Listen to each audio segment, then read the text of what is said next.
Avant de plonger dans cette histoire incroyable, pensez à vous abonner à la chaîne et à activer la cloche. Ici, chaque récit a quelque chose à dire, et vous ne voudrez pas en manquer un seul.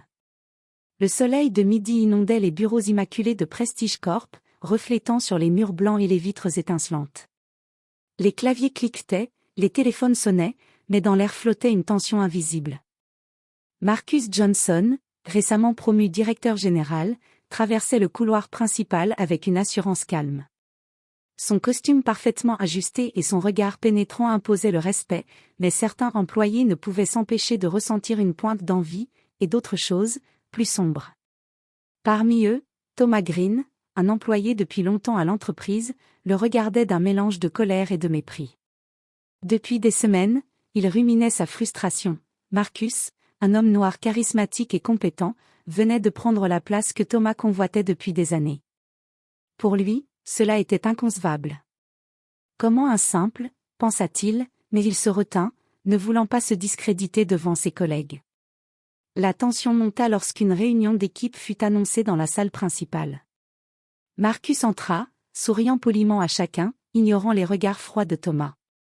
La réunion commença par des félicitations sur les derniers projets, mais Thomas ne pouvait plus contenir sa rancune. À mi-parole, il interrompit Marcus avec une remarque sarcastique sur ses méthodes et sa vision de l'entreprise. L'humiliation était subtile, mais tous dans la salle sentirent la tension. Thomas voulait montrer qu'il avait le dessus, qu'il pouvait remettre Marcus à sa place. Marcus, cependant, resta calme. Il sourit légèrement, son regard noir brillant d'intelligence et de patience.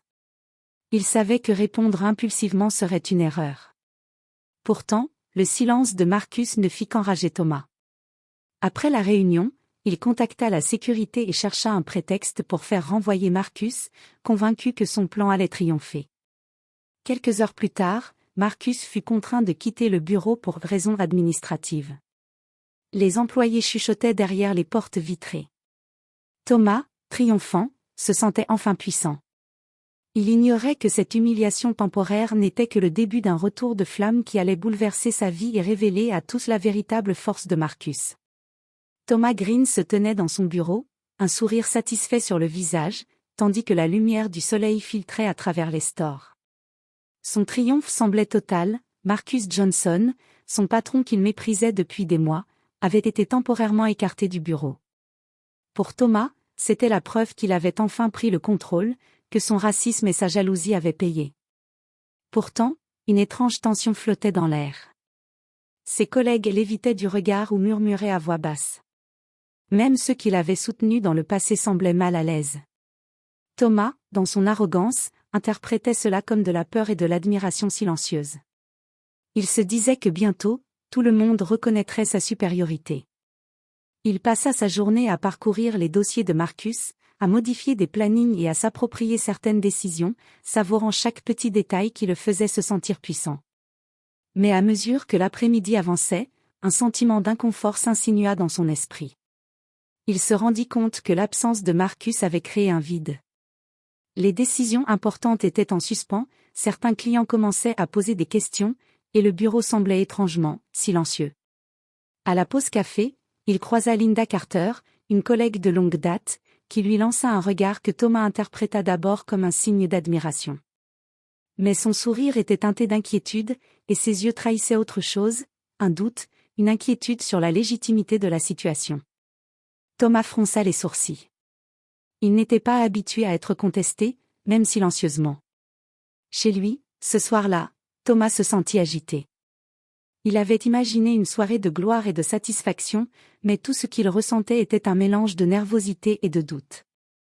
Marcus n'était pas du genre à se laisser écraser facilement, et cette pensée lui provoquait une irritation qu'il n'avait jamais connue. Sa victoire, pourtant éclatante, commençait à laisser un goût amer. Sans le savoir, cette nuit-là, le destin commençait déjà à tourner en faveur de Marcus. Et Thomas, dans son aveuglement, n'avait encore aucune idée de ce qui allait se passer le lendemain. Le lendemain matin, Thomas Green arriva au bureau avec une confiance renouvelée. Il s'imaginait déjà salué comme le « nouveau chef » par ses collègues, persuadé que Marcus Johnson resterait absent pour un temps indéfini. Mais dès qu'il franchit les portes de Prestige Corp, une onde de malaise le frappa. Au fond du couloir principal, Marcus se tenait droit, impeccable dans son costume sombre, un léger sourire sur les lèvres. Son simple regard suffisait à faire taire les murmures et à immobiliser le flux habituel de l'activité au bureau. Les employés, jusque-là silencieux, le saluèrent d'un hochement de tête respectueux, certains avec des sourires discrets, d'autres avec une admiration palpable. Thomas sentit son estomac se nouer. Marcus ne prononça pas un mot. Il avança calmement vers la salle de réunion principale, où Thomas attendait, pensant que le moment était le sien. Mais avant que Thomas ne puisse ouvrir la bouche, Marcus s'arrêta et expliqua d'une voix claire et posée. « Je suis revenu pour superviser un projet stratégique majeur. Il est temps que tout le monde reprenne le travail avec sérieux. Et Thomas, nous aurons une discussion. » Thomas sentit son arrogance s'effriter. Marcus, avec un simple geste, avait inversé l'équilibre des forces. Les autres employés échangèrent des regards complices, et Thomas réalisa qu'il n'était plus celui qui détenait le pouvoir. Quelques instants plus tard, une réunion improvisée commença. Marcus exposa les enjeux du projet, un contrat crucial qui pourrait rapporter des millions à l'entreprise, mais qui avait été compromis par son absence. Il détailla chaque point avec précision, démontrant non seulement sa compétence, mais aussi sa valeur irremplaçable. Les employés l'écoutaient avec admiration, et Thomas, lui, se sentit insignifiant, presque transparent. Alors que Marcus expliquait la stratégie à adopter, Thomas tenta de parler, de justifier ses actions de la veille. Mais ses mots sonnèrent creux et maladroits. Marcus l'écouta, impassible, et répondit calmement. « Thomas, ce n'est pas une question de pouvoir ou de rivalité. C'est une question de respect et de responsabilité. Il est temps de mettre de côté les rancunes. » À ce moment précis, Thomas comprit que son plan pour humilier Marcus avait non seulement échoué, mais avait en réalité renforcé la position de son patron. La peur et le doute s'installèrent dans son esprit. Il avait sous-estimé Marcus, et cette erreur allait lui coûter cher. Le retour de Marcus avait changé la dynamique du bureau en un instant. Thomas, autrefois sûr de sa supériorité, se retrouvait désormais confronté à la puissance tranquille et implacable de l'homme qu'il avait tenté d'humilier. Quelques heures après son retour, Marcus Johnson convoqua une réunion avec l'ensemble de l'équipe. Thomas Green, encore sous le choc, prit place à contre-cœur, les mains moites et le cœur battant. Il avait cru que son absence temporaire avait affaibli Marcus, mais maintenant, chaque mot de son patron semblait confirmer le contraire. Marcus contrôlait toujours la situation, et plus que jamais. Marcus commença par féliciter ceux qui avaient maintenu l'activité de l'entreprise, reconnaissant leur effort et leur loyauté. Puis il s'adressa directement à Thomas. « Thomas, je sais ce qui s'est passé hier, » dit Marcus, la voix ferme mais calme. « Tu as essayé de prendre le contrôle en me mettant à l'écart. Tu pensais peut-être que cela te donnerait un avantage, mais ce n'est pas ainsi que nous fonctionnons ici. » Thomas, surpris par le calme et la maîtrise de Marcus, balbutia une justification maladroite. Il parla de « malentendu » et de « préoccupation pour l'entreprise », mais ces mots manquaient de conviction. Chaque phrase qu'il prononçait semblait souligner son erreur plutôt que de l'excuser. Marcus poursuivit, implacable. Le respect et la compétence sont les seuls critères qui comptent ici. Humilier quelqu'un pour sa couleur de peau ou son statut n'a pas de place dans cette entreprise. À ce moment, les collègues de Thomas échangèrent des regards lourds de jugement. Certains hochèrent la tête avec approbation, d'autres esquissèrent des sourires entendus. Thomas sentit son pouvoir s'évanouir. Il n'était plus l'homme dominant du bureau, il était devenu le sujet de murmures et de critiques silencieuses. Puis Marcus aborda le projet stratégique sur lequel Thomas avait cru pouvoir s'approprier le contrôle. Il révéla qu'il avait sécurisé un investisseur clé, augmentant la valeur et l'influence de l'entreprise de façon significative. D'un simple geste, Marcus avait transformé un moment de faiblesse apparente en triomphe. Thomas réalisa que ses actions avaient été non seulement inutiles, mais destructrices pour lui-même. Ce qu'il avait pensé être une victoire était en réalité un échec humiliant. La vérité s'imposait avec force, Marcus n'était pas seulement un leader compétent, il était aussi un homme dont la dignité et l'intégrité surpassaient de loin ses propres préjugés. En quittant la salle de réunion, Thomas sentit un mélange de honte et de peur. Il comprit qu'il allait devoir faire face aux conséquences de ses actes, et que son avenir au sein de Prestige Corp ne serait plus jamais le même.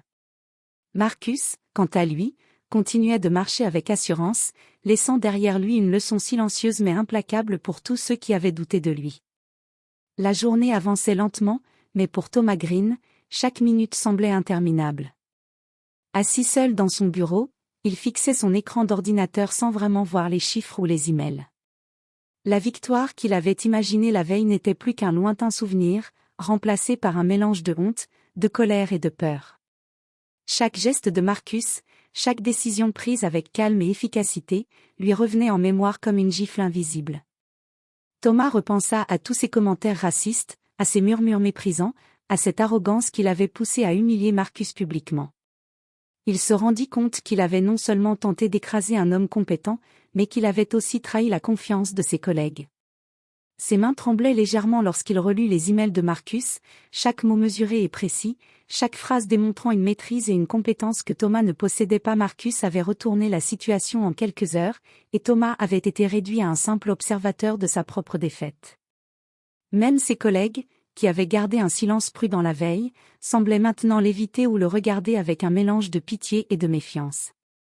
Thomas sentit l'isolement peser sur lui, il n'était plus le centre de l'attention, plus l'homme puissant qu'il imaginait être. Il était devenu insignifiant, et cette insignifiance brûlait plus que n'importe quelle humiliation publique. Dans la solitude de son bureau, Thomas prit conscience de la gravité de ses actions.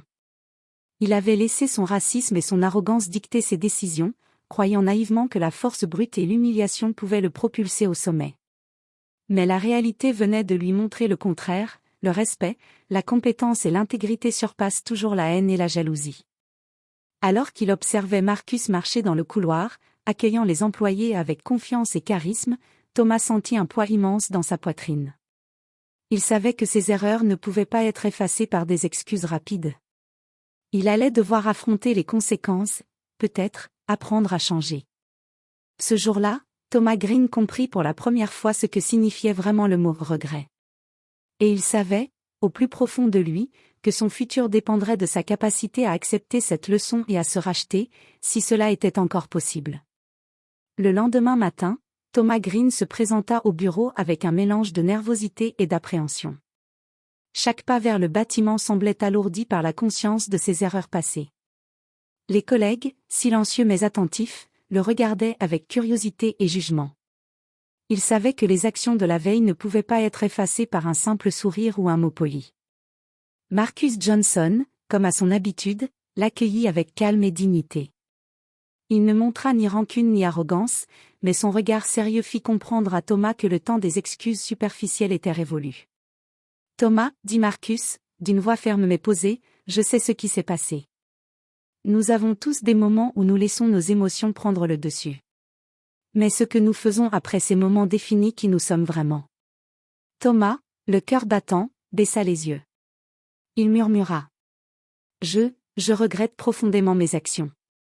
J'ai laissé ma jalousie et mes préjugés me dominer, et j'ai essayé de vous humilier, je me rends compte maintenant à quel point c'était injuste et ridicule.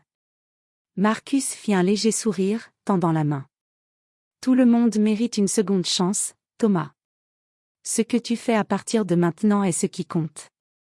Si tu es prêt à apprendre, à écouter et à te comporter avec respect, je peux te guider.